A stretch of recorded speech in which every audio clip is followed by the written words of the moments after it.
December 11th, 2004. It's a tranquil evening in the city of Gainesville, Texas.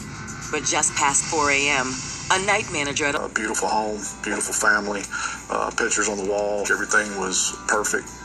Well, almost perfect. Denise still wanted a good man to share her success with. Then one day in 2003, Denise answered a knock on her front door and was caught off guard to see a police officer standing outside. How you doing? Hello. My name is Wayne Irby of the Little Elm Police Department. I noticed you had your garage door open and you had a lot of thefts in the neighborhood. You might want to close it. Okay. Well, I'm giving you my card, okay? You give me a call if you need anything, all right? I will do that. All right, and I appreciate it. Thank you. All right, now. Denise appreciated the gesture, especially since it was coming from a big, strong officer like 37-year-old Wayne Irby.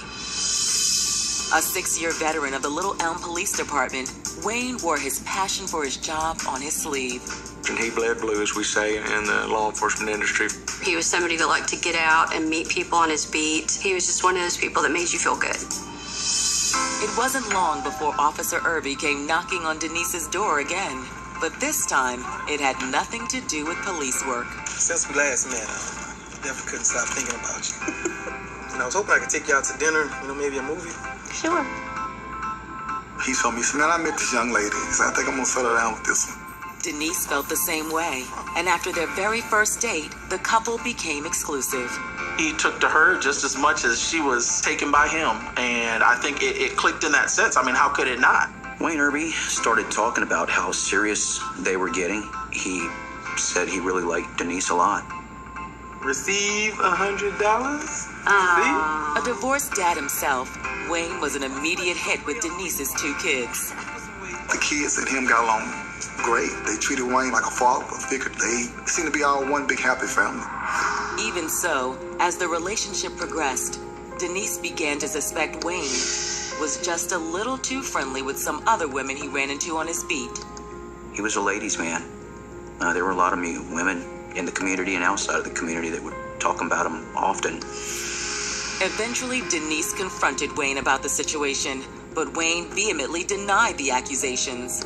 He would get upset with her and tell her, there's nothing going on with anybody. And he'd tell me, Walker, man, I'm not doing anything. Was Wayne being honest? On the surface, it was hard to tell. Either way, the allegations took a toll on the relationship. When there is a trust break, not only do you mistrust that person, then you mistrust the things within yourself. But by the spring of 2004, Wayne and Denise seemed to have put their trust issues behind them. And later that year, the couple bought a house together. At that point in his life, he began having second thoughts about the separation. They reconciled when Denise lost her job because he didn't want her and her children to not have a home, and tried to work it out. But just as it seemed Denise and Wayne were back on track, their world turned upside down. It begins at 6 a.m. on December 10th, 2004. Members of the Little Elm Police Department file into their squad room for their morning briefing. Everyone, that is, except for Wayne Irby. He hadn't come in. And so, they called, he didn't answer. And that was, well, first of all, it wasn't normal behavior. Irby? Have I seen Irby? When he comes in, let me know. An hour passes. Then, too, Wayne is still a no-show for work. He was always at work, there early, ready to go. It's uncommon, almost unheard of, for an officer to not show up on duty when it's his turn. And so everyone knew early on that something was just not right. What no one on the police force realizes is that Officer Wayne Irby isn't the only missing person in the town of Little Elm. So is the love of his life. Encounter sparked a fiery romance between Denise Miller and police officer Wayne Irby.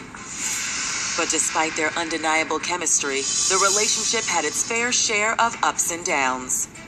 It was somewhat stormy. They had their problems. Things had gotten serious, but there was a concern about her jealous tendencies, and there were some underlying issues in their relationship that had to be resolved. Just when it seems Denise and Wayne patch things up, police in their hometown of Little Elm, Texas find themselves embroiled in a mystery. It starts on December 10th, 2004, when Wayne failed to report to duty for his 6 a.m. shift. Wayne was not somebody that was late. And so when he did not show up as he was scheduled, didn't come to briefing, didn't call anybody, people began to worry. That just didn't make any sense. Wayne always checked his phone. He always played his messages. But as the hours roll by, Wayne's friends on the force. Just before noon, Police Chief Waylon Rhodes dispatches officers to conduct a welfare check at the house Wayne shares with Denise and her children. We had officers go by Denise's home. We knocked and nobody answered. There were no vehicles in the driveway. The doors were locked, front and back door. Now unable to locate either Wayne or Denise, police shoot for the next best thing. They went to the high school and talked to the kids. Denise Walker. After searching the streets of Little Elm for hours, Walker and another officer, James Wynn, decide to check out the rental home Wayne vacated when he moved back in with Denise. They obtain a key from the landlord and prepare to enter the home.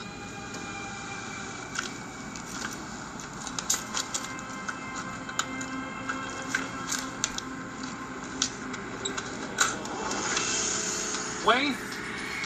Wayne!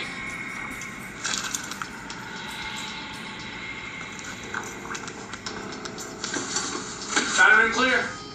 In the kitchen, officers make an ominous discovery.